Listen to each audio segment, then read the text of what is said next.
Yo, what's up, everyone? This is Terry with College Football Stop, bringing you another show today.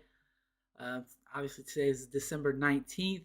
Can't wait to get into it. We got some updates about the transfer portal, some recruiting updates.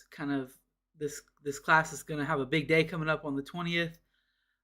You know, National Signing Day, at least the early National Signing Day. So I'm thinking Ohio State's going to sign a lot of their class on this day, and then they still have the remainder of the time to try to add to it. Or if the guys don't sign, obviously they got to keep recruiting them and keep them in the class until it's all said and done. Like I said, a couple transfer portal things also. And then I want to go and project kind of how good I think that Devin Brown will do in this Cotton Bowl. I really think that he's going to do well. I think Ryan Day's offense is quarterback friendly. That's why a guy like Kyle McCord, even though he was struggling, he was making some mistakes, he was still able to put up numbers. And all year people were saying like, "Well, look at his stat line," and most people, if you're watching the game, were like, "Yeah, but he looked bad for like 3/4 of the time he was in the game." So, uh, excuse me. Here, let me move my mic closer. Sorry about that. But anyway, I want to go ahead and talk about that. Let's go ahead and get into it. So the first thing I want to start with is just like a small recruiting update. Um, as you know, I'm not one who follows recruiting with 100% exactness or nothing, but I do like to at least know some of the guys' names and kind of what to expect with the class going forward. So I think that Ohio State has the potential to add a couple guys late. Some of the guys that I'm looking at are Morris Williams, currently committed to Florida. This guy's been visiting other places too, so I mean, this is not someone who I think Ohio State is definitely going to get, but I definitely believe that they still have a chance. I think that he liked Ohio State when he visited here, so that's one guy. And then the last one that I want to talk about is Kingston Viliamu Asa. This is a guy who everyone had him crystal ball projected to go to Ohio State. And then at the last second, he went on like a church retreat or something like that. And then he said that he was going to Notre Dame, kind of said that God told him what to do. So again, I'm, I believe. So if you do, well, that's awesome. And, I hope you do. But at the same time, it's like, okay, it seems like with this kid that his mom probably wants him to go to Notre Dame. Maybe that's for like the academic standards, which I understand that. I mean, if that's what he wants to do and that's what him and his family think is best, then cool. He is currently committed to Notre Dame, but if you look at like the kid's social media and stuff like that, it does look like he is interested in Ohio State, and I think that Ohio State has kept in contact with him at least. It's a 5-star linebacker. I could see I could see Ohio State making a late ad with a guy like that.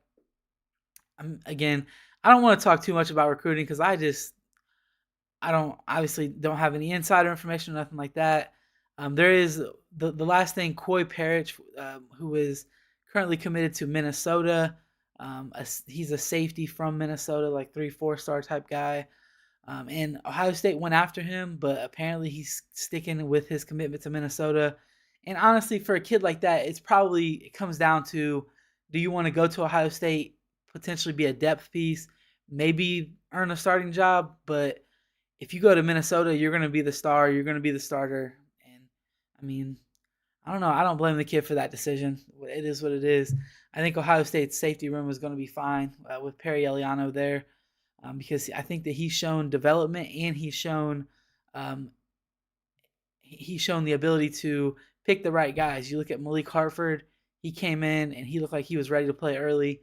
Obviously, made a mistake in the Michigan game, but he didn't get enough reps to even earn that playing time, in my opinion. Because I think that if you're going to play in the Michigan game, you should have been playing quite a bit throughout the year. But again, I think that the safety room is going to be fine at Ohio State, even with the miss, I guess, on Coy Parrish.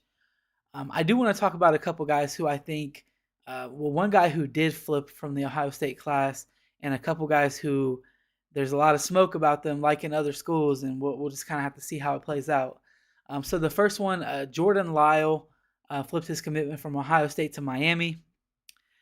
I don't think it's a huge loss for Ohio State. I do think he's a really good player, but the running backs that Ohio State has in their class, I think, are also really good players. So currently Ohio State has James Peoples out of Texas. I think that he was probably going to be the best back out of the three that were committed to Ohio State. Um, and then they have Sam Williams Dixon from Ohio, who, I mean, I don't know what the kid's going to end up doing at Ohio State, but he has the ability to play running back if they need him to. And obviously, like I said, they lost Jordan Lyles. So I don't know, man. I think that he can be a really good player, and I expect him to be a really good player at Miami.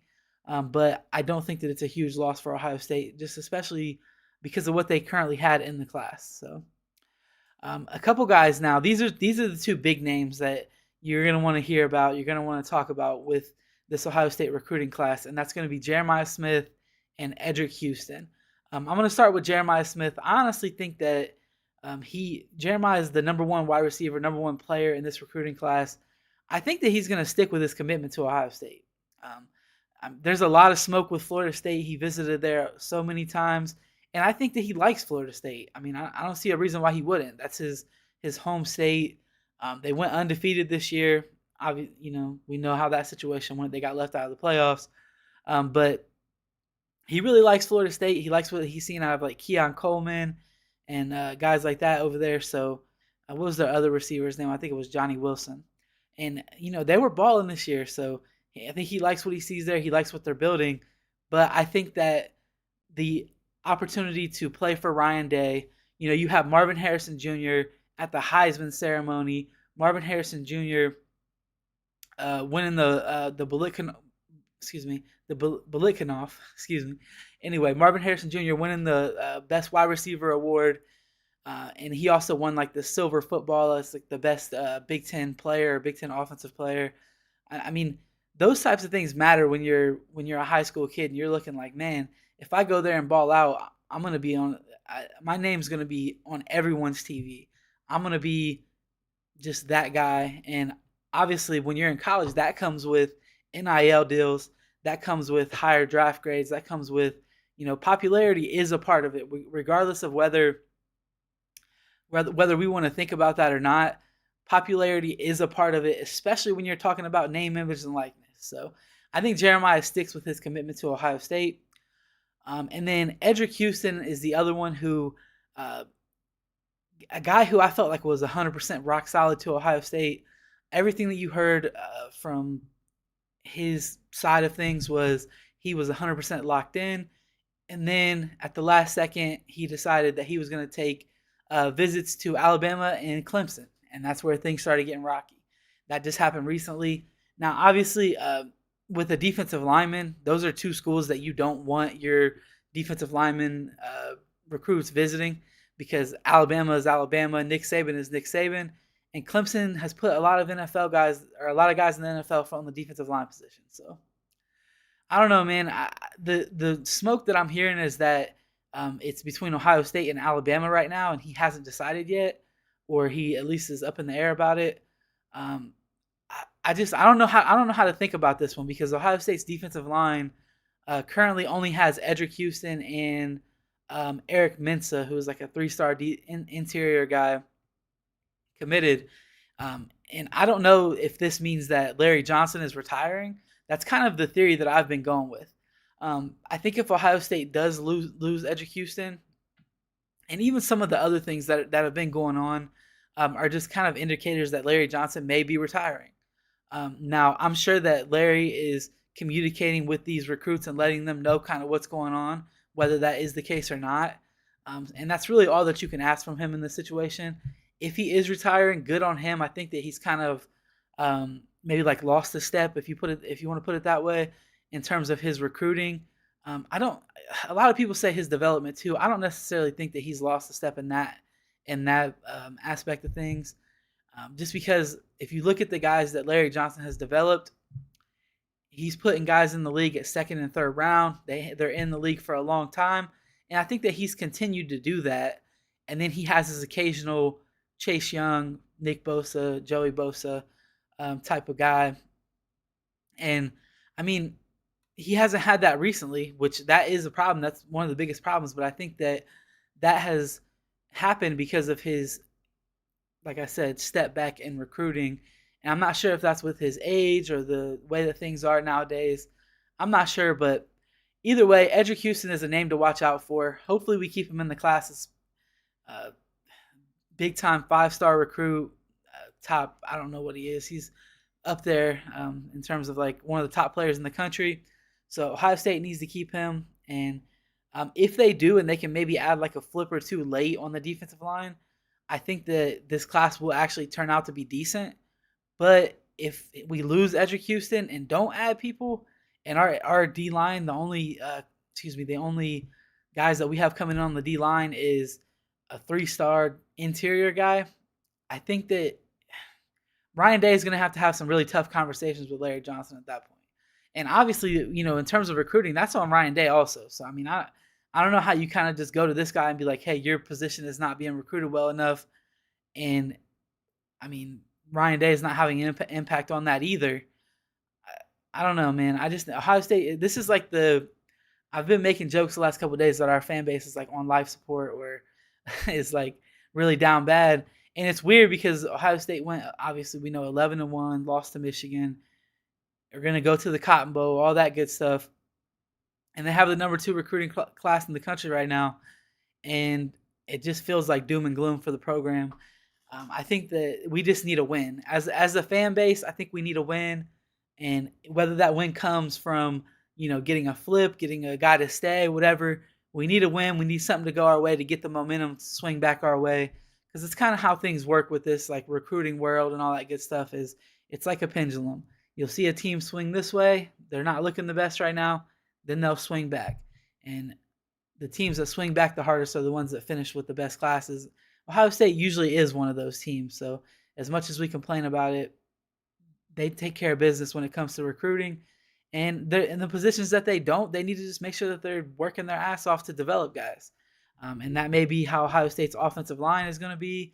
The linebacker room right now is kind of looking like some development. We got a couple 5-star guys in there, but they haven't developed into what, or at least they haven't got the playing time to develop like they should. That's how I feel with Gabe Powers and CJ Hicks. But in terms of the recruiting class, we need to add some guys there. So, all right, that's it for recruiting. Like I said, I don't want to get too deep into it because I don't know the ins and outs of where every guy's visiting, where every guy's planning on going, all that good stuff. But I mean, listen, Ohio State has to keep recruiting well if they want to continue being this nationally relevant team that they have been for as long as I can remember in my life, honestly. So, all right, I want to move on from that. I want to get into, a little bit more recruiting stuff, transfer portal. So, Kyle McCord committed to Syracuse. I talked about this before, how he was projected to go there.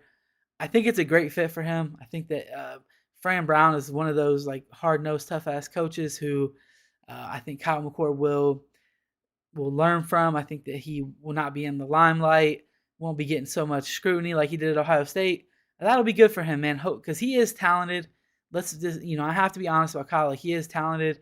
There was just so many things that were lacking in his game, and hopefully he can work on that over his next year as a starter. And then Julian Fleming's projected to go to Penn State. He hasn't committed or nothing yet, but that obviously, I think I already talked about that on my last show. That's a good fit for him. He can go there and be wide receiver 1 or wide receiver 2, get enough targets, and hopefully make himself into an NFL player. And then the last guy I want to talk about in the transfer portal before we get on to the main topic, which is Devin Brown's stat line in the Cotton Bowl, is Tackett Curtis, a guy from USC who was a 5-star linebacker. He committed to USC over Ohio State. So Ohio State was his second school, and he just recently entered the transfer portal. So obviously this guy was a true freshman last year. So he'd be coming in young still.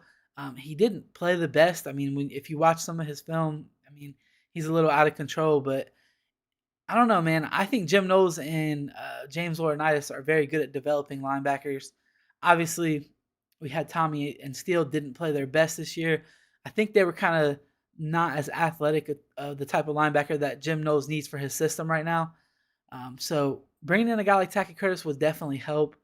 I don't know. It's just a name to look out for. Like I said, Ohio State was second on his list before. So if he's still interested, if Ohio State's still interested, I would imagine that that's a possibility for him to end up transferring to Ohio State.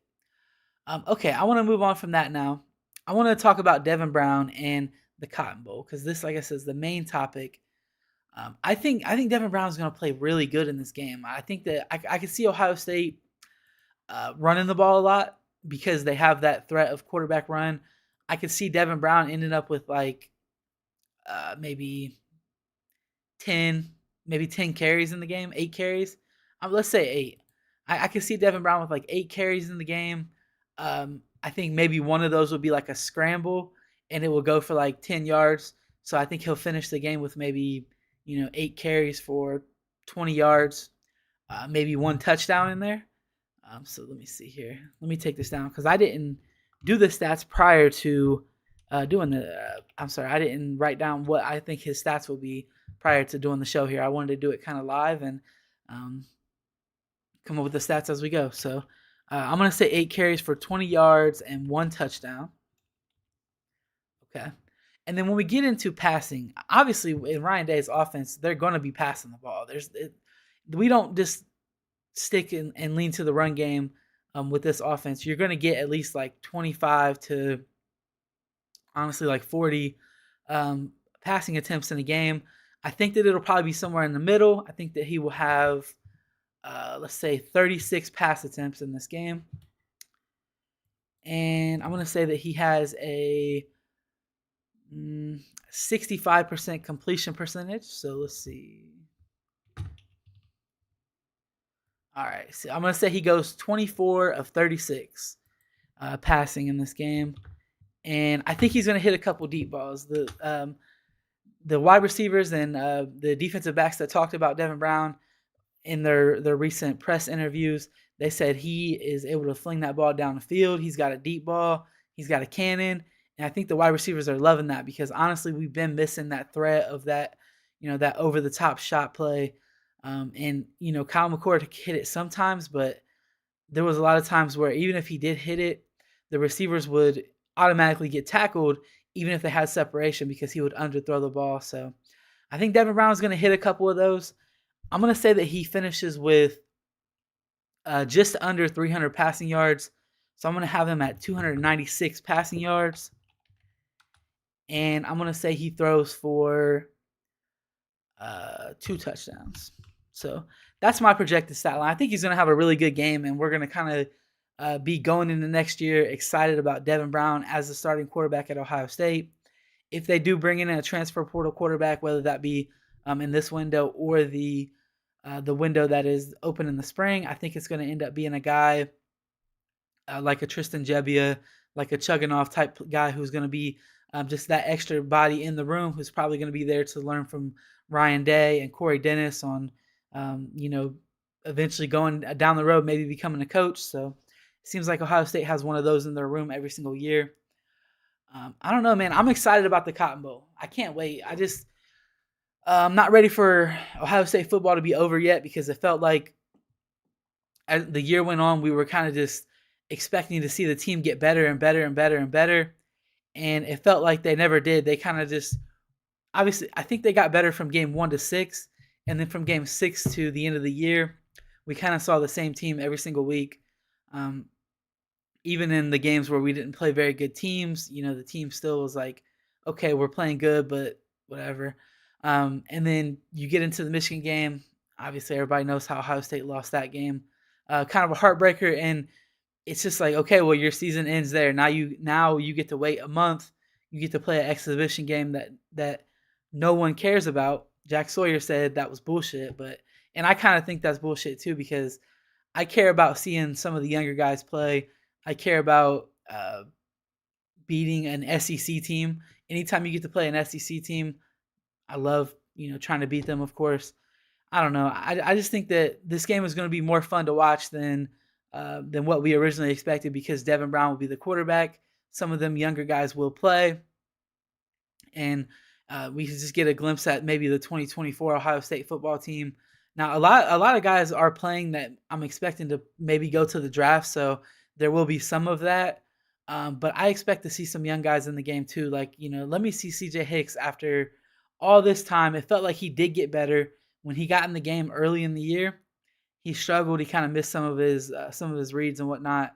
And then when he got in the game later in the year, it felt like he didn't really do that. And then he made some plays. So now he had another 30 days of bowl prep. Obviously, they only practiced I think like 15 times or something in that 30 days. But um, let me see him get out there and let me see him. Let me see the linebackers of next year. It's probably gonna end up being like Cody Simon and CJ Hicks. So I don't know. I'm excited about the game. I want to keep the excitement going about the game. I know it's kind of hard to talk about the same game over and over again for 30 days leading up to it, but there's a lot to unpack with like guys coming back with, especially with Devin Brown at quarterback. Probably Marvin Harrison Jr. I would imagine is not going to play in the game. Of all people, I imagine he's not going to play.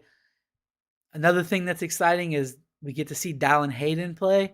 I mean, if you're a Buckeye fan, you know that Dallin Hayden looked really good every single time that he played football for Ohio State.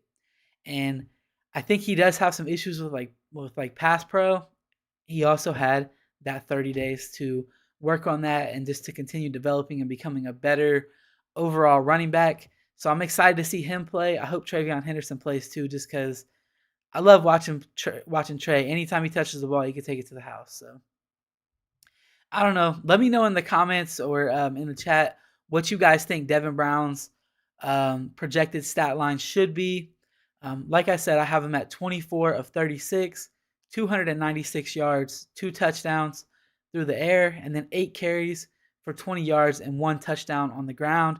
And I think that's going to be enough for Ohio State to score like 35 to 40 points, because I think that the running backs will also score a couple touchdowns.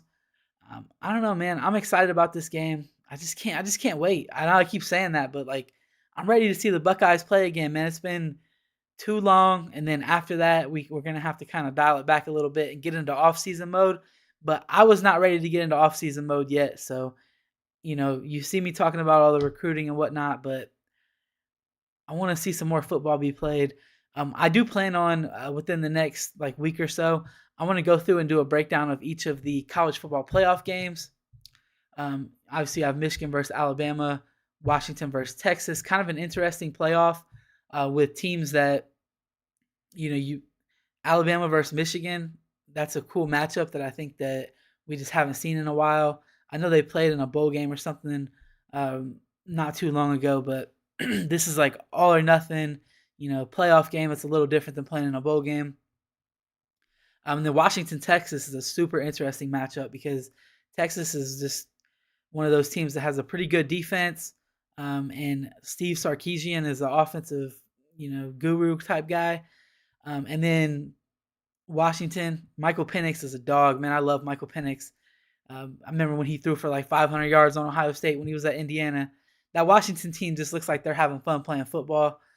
So, and that type of stuff matters too. They got good vibes on that team, and there's like the one situation where Washington was playing Oregon, and they were about to get ready to go out on a game-winning drive, and Michael Penix is on the sideline freestyling, messing around with his teammates.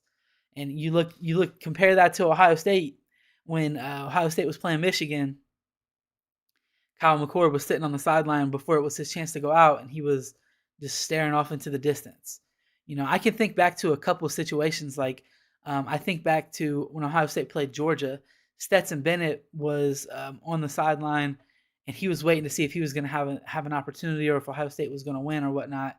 And he was kind of didn't want to watch the game, but he wasn't just staring off into the distance. He was like head down, kind of locked in, waiting to see what happened. But I don't know, just thinking back to some situations like that and comparing that to what Kyle McCord did and how he looked and just nervous and like he wasn't excited to go out there and wasn't confident that they were going to get the job done. So I don't know, man. Like I said, exciting for the conclusion of this 2023 football season. I'll be live typically Monday, Wednesday, and Friday, but I couldn't do it yesterday. So I probably will be live again tomorrow at probably 10 a.m. Eastern time. Come back for more content, sometimes daily, sometimes every other day. I hope you guys enjoyed it. Peace out. You guys have a good day. Love you guys.